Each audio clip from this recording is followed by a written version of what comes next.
Hey guys, welcome back to the channel. Today I wanted to jump in and do a VR, which I'm a bit behind on the VRs that I wanted to do, but I am catching up.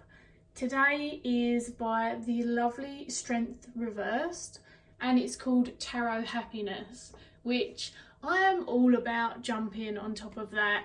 I really loved her video. It was very fun and light-hearted and engaging, and it's just something that I have enjoyed so many of the videos. Even if I haven't commented, I've pretty much watched them all, I think, at this stage, so I wanted to jump in. I haven't picked a specific amount. I don't even know how many there are, sorry. I've just tried to do a reasonable amount. This is a podcast video, as a heads up. I will chuck a few slides and pictures and things like that in front of the camera to try and spice it up if you happen to be watching, but this really isn't a video that you need to watch, so if you want to chuck an earbud in or get on with your cleaning or whatever it is, podcast videos are good for that. To start off, one of the reasons that I love tarot is the invitation into regular self-care and exploration of self. So for me, not only does this really complement my career, but I really feel that it's something that's necessary for my own well-being and my own evolution, you know, as a human. I'm sure that many can resonate with this, hopefully, and of course, whilst these aren't the only ways in which you can use tarot, and they're not the only way to engage with self-care or exploration either, for me it's a really beautiful one and has been a great external tool for that visual engagement, which I personally find very satisfying. It works with the way I learn, it keeps me engaged, and it has outlasted other things which may sort of come and go but don't retain the same sort of consistency in my life.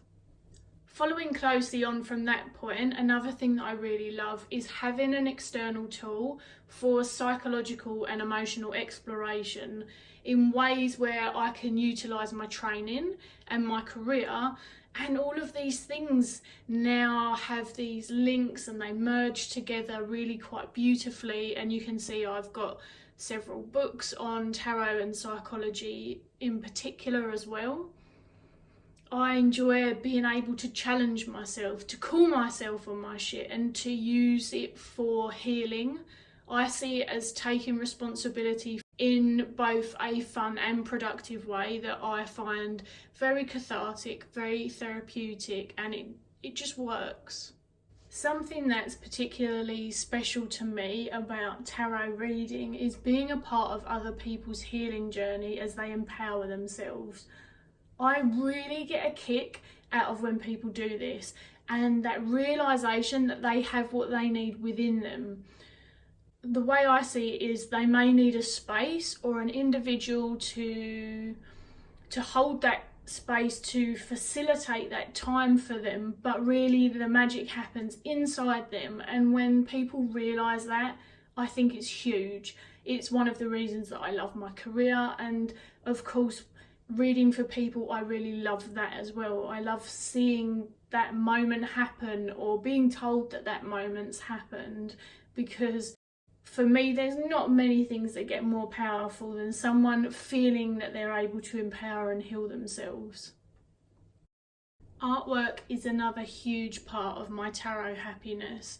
Creating art in many different ways has been a huge part of my life experience, even to the point that I actually studied art before moving on to psychotherapy. I meshed the two together for therapeutic art exploration, and I love creating. I would cover my entire house in other people's art if I could, but of course that's really not a reality for many reasons, and I'm pretty sure I'd run out of space quite quickly. So with tarot and oracle, really it's like I'm provided with these miniature art collections that, even away from using the cards in any other capacity, that brings me a lot of joy.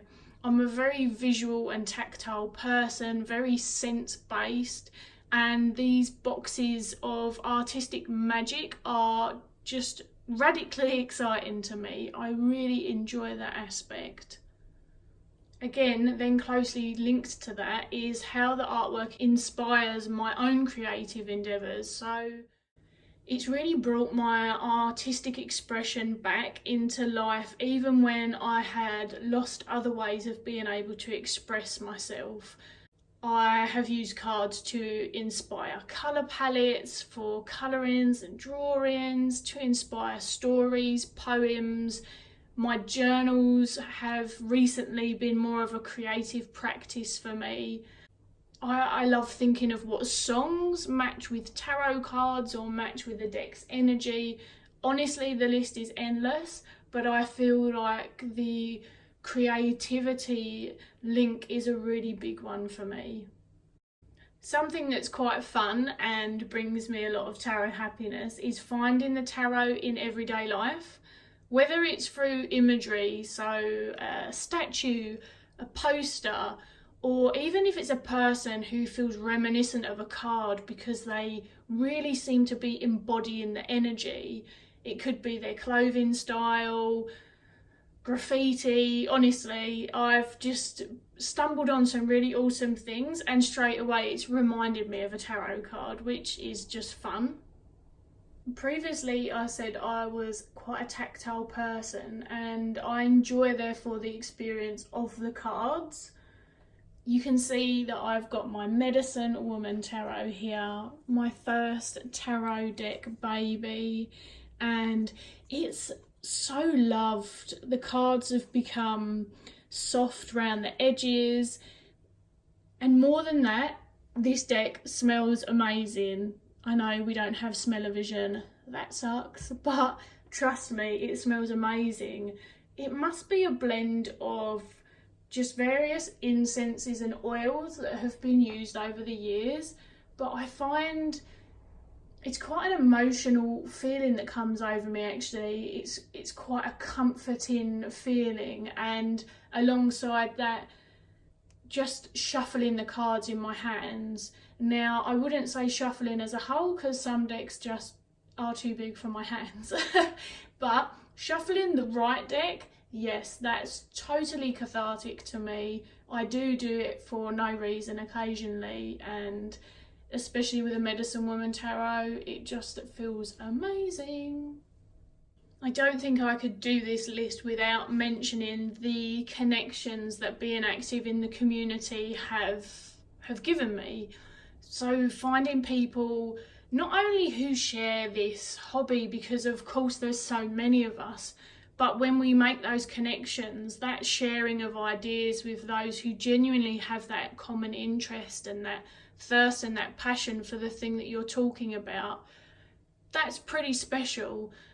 You know, you don't get all of these things in just the one person. We need a variety of people in our lives to kind of add the spice and the variety, I guess. And it's really fun to be able to access people and talk about something so passionately and it be so well received. I am going to be that annoying person who says they enjoy learning. I enjoy being a student. I'm not going to lie.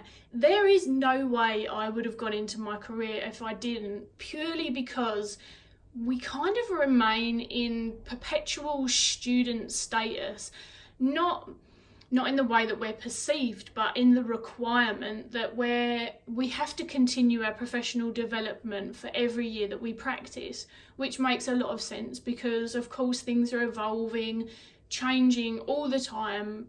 That's just the nature of life, and so of course there is lots to be learned when you're working with people. But one of the things that's really fun about tarot is that how many people there are to learn from, and having my own thoughts and structures be challenged to explore ideas that maybe I would never have thought of myself, and that kind of ever-evolving status that occurs. I don't really know how to explain it, but it almost feels like it's a living organism. It's like it doesn't feel for me this dormant thing that's been learned and then that's it. It really feels like it ebbs and flows, it grows, it expands, it changes over time. And that's something that I personally relish. Of course, I like to step out of being a student from time to time, but you get the idea. Something that I didn't think I would say, but actually, whilst I'm not spread heavy, I really enjoy finding a spread, specifically when I'm looking to explore something relevant in my life and I'm feeling stuck on how to explore it. And you see a spread and then all of a sudden it gives you that way in. And on that same train of thought, I think that being able to access a reading from another is another thing that I think brings me a lot of tarot happiness, because I see that we're very blessed with an abundance of readers who are very accessible nowadays.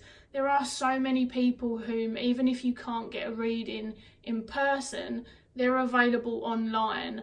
And so if you're feeling too close to home on a particular topic, or you just want to refresh, you just want to try something else, that's a pretty amazing luxury that has really developed over time. One that feels very personal to me is how the tarot has introduced me back to some of my roots, to witchcraft, to further deepening my nature connections, links to animism, and various things that I am very passionate about. Of course, that's not a prerequisite for everyone, but for me it was a fluid journey back into all these things, one by one, after aspects of them had fallen away, probably sometime between my late teens and my early 20s, as I kind of studied and found myself at the same time and moved out and all of those things that just took precedence at the time, and then they've slowly come back at the right time. One silly but still brings me a lot of happiness is seeing tarot decks or tarot books somewhere unexpected. I just think that's fun and exciting. It's like finding a prize or a secret door somewhere. You're out, you're not looking for tarot shops or whatever, because it's unlikely that they're around you, and then all of a sudden there's like this little hidden gem. Next is the growing inclusion of animal medicine in tarot. This, to me, didn't feel like it was a large aspect of tarot decks when I was younger. I'm sure that there was something out there and that someone could tell me that in the 80s this was created or whatever it is, but in terms of really animal themed decks and how animal medicine is really being considered and brought into tarot in mostly a very conscious way, again, is something that I am so glad that tarot creators have embraced, because I've been working with animal medicine pretty much all of my life and it brings me so much fucking joy. Let's face it, if you have known me for a while at all, then you know that I love animal medicine. I love working with them, studying them, you name it, it's for me. And to be able to branch away from oracle decks and still have animal medicine is pretty special, and I guess that's why my tarot collection is the size that it is, purely because those decks in particular bring me a lot of joy. And finally, last but not least, is having a hobby that is such an intrinsic part of my life that continues to add value to my life experience. And I don't mean that because it serves a certain purpose. If we enjoy things, then they add value as far as I'm concerned. But I think the tarot has felt very versatile to me, and that it doesn't demand a simple way of engaging with it. Again, this is very personal. I'm sure others would feel differently. But for me, there's so many options. You can see that even on a day when I might not want to read my cards, I might be using them creatively. and a lot changed in my life in recent years due to my health and just many things, that the tarot is the one thing that could come with me, that even on a really bad flare day and a really painful day, I can still pull my cards out and find some joy in them, whatever I decide to do with them. I really love this, so I just want to say thank you to Strength Reverse again. I really wanted to jump in. I know that it's late, but it's never too late for tarot happiness, surely. And if you jump in on this late like myself, then let me know. I am going to still keep an eye out for the videos because they were just so much fun. If you want to leave some of your tarot happiness below in the comments, please feel free. I love reading stuff like that, and I'll catch you all again soon.